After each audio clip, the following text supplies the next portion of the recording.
Okay, in this video we'll introduce you to a very important Excel function, the index function. And index function, as you'll see in a few videos, it's often combined with the match function, which we'll learn about shortly.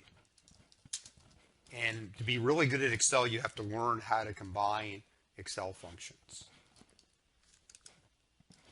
But for now, let's just focus on the index function itself. So as our example, we'll use the file INDEXTEMP.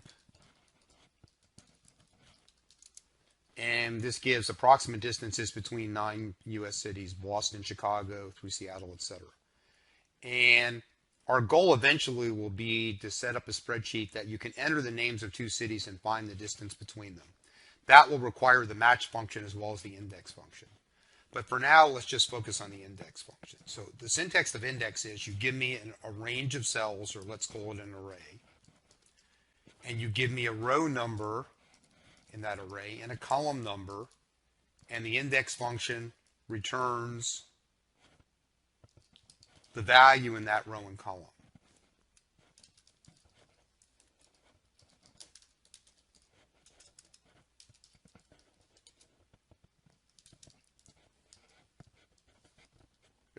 The contents, because it might not be a number, returns the contents in the chosen row and column. So let's do two examples. So let's suppose you want the distance between Boston and Denver. It's 1,991 miles. So if we focus on this as being our array, a range of cells, where is the distance from Boston to Denver? It's in the first row and the fourth column. So all I have to do is type index, point to the array, pick out the row for Boston and the column for Denver. I could do row 4, column 1. It's the same thing. But that should give me 1991. And it does. Let's focus on now the distance between Seattle and Miami. Well, that's in the 8th row of the red contents. And it looks like 1, 2, 3, 4, the 6th column. So index, point to the array, go to the 8th row and the 6th column, and the moral is Seattle is not close to Miami, as those of you in Redmond probably have figured out. Okay, in the next video we'll show how the index function can actually refer not just to the contents of a single cell, but an entire row or column in an array. But that's it for this short video introducing the index function.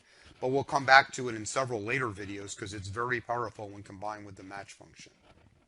Okay, so thanks for watching, and there's a free course, a free 21-day course from Dr. Winston, and all of these videos are coming from one of 3 books. So first, this one, which you can see here at the top of the screen, Microsoft's book, which has 355 reviews, and then it's, let's see, 4.6 stars. It's coming from this book as well, his marketing analytics book, which is down here, and you can sort of see 4.5, or his newest book, his analytics stories book, which is here. And with that one, you can see it's 4 point something, or maybe even 5. I don't think it's 5. Yeah, 4.8. And so yeah, anyways, in the description, there's a free 21-day course from Dr. Winston, or you can go to excelwithwayne.com/free, and it'll be there. But again, thanks for watching, and if you have any questions, just please let us know. Thanks.